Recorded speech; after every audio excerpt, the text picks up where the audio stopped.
Welcome to Inside Ag. I'm your host, Savannah Peterson.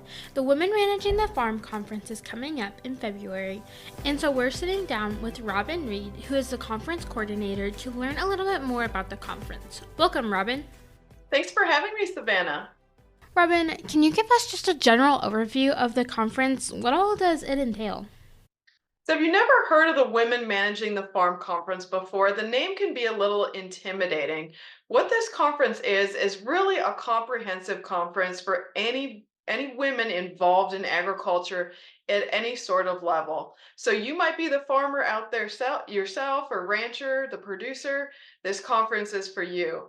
You might be somebody that's supporting your husband farming, even having an off-farm job, raising small children, but having that involvement in agriculture. This conference is also for you. You might be a professional in the agribusiness world, say a lender, a banker, crop insurance agent, anything involved with agriculture. This conference is again for you. We really structure this conference around having all of these different topics for anybody that's involved in agriculture. And the unique thing about this conference is it's not just organized by some individuals. It is organized by a huge group of what we call partners that help plan what we're going to do each year, the keynote speakers, the breakout sessions. And these are individuals from Farm Service Agency, from Kansas Farm Bureau, Kansas Farmers Union, Kansas Corn Commission, Soybean Commission. We even have some of our individuals that plan these conferences from producers across the state. So there's just a huge breadth of women that come together to plan this conference every year and make sure everything we do at the conference is geared towards women of all types that are involved in agriculture and really giving them an opportunity to get together, to learn things, and to network. This sounds like an incredible opportunity for women in ag. Robin, what can attendees expect their first day at the conference? What should they be getting excited for? So, a lot of our attendees that have been here before, we have a pretty set schedule that we do every year. And that is we have keynote speakers that are typically there first thing in the morning as we start Thursday morning, again at lunch, and then Friday morning and Friday lunch before we send everybody home. Those keynote speakers are, big name speakers that we bring from all over the United States. In between those keynote speakers, we have breakout sessions, and those sessions we typically run 5 or 6 breakouts at a time. And they are, like I was saying, just cover a breadth of topics from all different aspects of agriculture. And that way, every attendee has something, and typically more than one thing at a time in those breakouts that they're interested in and can go to and can learn from. So, again, this conference is really for everybody. And we try to have some fun at this conference too, as you might expect, where we give attendees opportunities to network with each other informally, as we know a lot of those conversations that happen outside of the learning experience are also very valuable to farm women. So I guess my summary of the conference is there's a lot of action, there's always something going on, and there's a lot of different things. So I don't think attendees ever get bored when they come to Women Managing the Farm. It's probably a fast and furious day and a half of information and opportunities. Robin, you set me up perfectly. Tell me a little bit more about your keynote speakers for this year. I hear you have a great lineup. Yeah, so we're very excited this year. I don't say we ever not have good keynote speakers, but I think the lineup is really going to be good this year. We're going to start out with Mark Mayfield. That name might sound familiar to some people. He was raised here on a farm in southeast Kansas. He has a diversified background in business, in comedy, and professional speaking. So what he's going to do is he's really our kickoff inspirational speaker. He's going to entertain, being a comedian, obviously, but also inspire and take his personal experience as actually an FSFA officer from his time here in Kansas and really give some valuable insights and skills to people coping and thriving in their profession of agriculture. So we're really excited to welcome Mark back here to Manhattan, Kansas. He's also a Kansas State alumni. So I think everybody's going to find that presentation very inspiring, uplifting, and entertaining at the same time. We're also going to have Kim Bremer, and she might be familiar to some people as well. She grew up on a dairy farm in Wisconsin and was a dairy nutritionist for 15 years. She is a graduate of UW-Madison, and she has an ag journalism degree as well, and started her own company called Ag Inspirations. And what she really aims to do is inspire farmers to tell their stories and connect people to where their food comes from and really represent the great success in agriculture. So she's going to close the conference on Friday as our final keynote speaker and really leave the audience inspired to speak up and share the real story of agriculture while celebrating strong women. So that one's going to be really great, inspirational as well. The final one I wanted to highlight is just kind of what we would call our learning session on what is going on in agriculture right now and where are we headed. So we are bringing in Matt Roberts, and he comes to us from Terrain, and he's a senior grain analyst and oilseed analyst. And I've actually heard him speak personally at a different conference in the past year, and he is really good. He comes from 15 years of experience as an associate professor at the Ohio State University, and he's going to give us a presentation just on what's going on in the world and how this affects Kansas agriculture and where we headed. As we know, a lot of things are happening still with the Ukraine conflict. There's a lot of things going on in Brazil and Argentina that affect our prices here in the United States for our commodities. And he's going to be really good at showing us where we are at, where we might be heading, and what farmers can expect, and therefore what we can maybe plan for in this coming year. So those are the big three I'd like to highlight. The fourth one to round out the conference, we're going to kind of have a fun dinner table conversation with some of our master farmer homemakers and hear their stories about how they have thrived as women involved in agriculture. So that's going to be a fun session as well. Wow, that does sound like an exciting lineup of keynote speakers. Another big focus of the Women Managing the Farm conference is breakout sessions. What are some sessions that might pique some people's interests?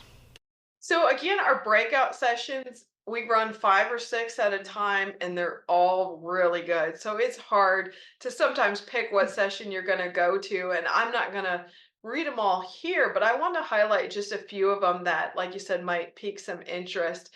One of them that I think is very pertinent right now, we have an NRCS professional doing a presentation on woody encroachment and invasive species on grasslands. I know that's a problem here in eastern Kansas and really everywhere as we talk about cedar trees and Sericea lespedeza and things like that. Some of the other ones, telling the story behind agricultural facts. Lexi Wright with Back Pocket Social is going to be doing that session. Another session that we have that's actually going to be a two-part session is planning for the future of the farm. So farm transition planning. This is always very, very important for any producer at any stage in their farming operation. We're also going to talk about raising and grazing cover crops. So my husband wants to start a pumpkin patch, a little bit of an agritourism story in that session.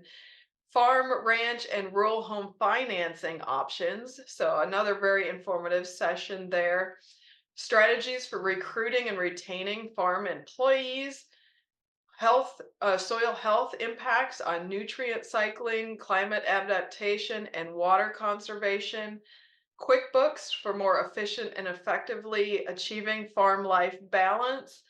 Business entities for agricultural producers.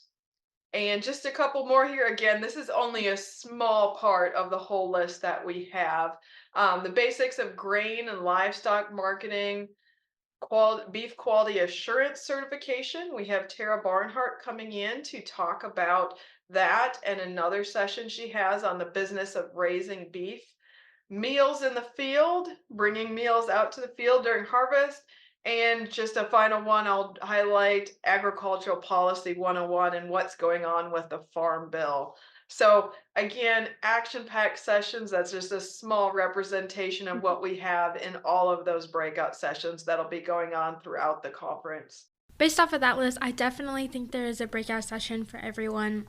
Robin, the final focus of Women Managing the Farm Conference is networking. And it sounds to me like you guys have a very interesting take on a networking discussion. Tell me more about it.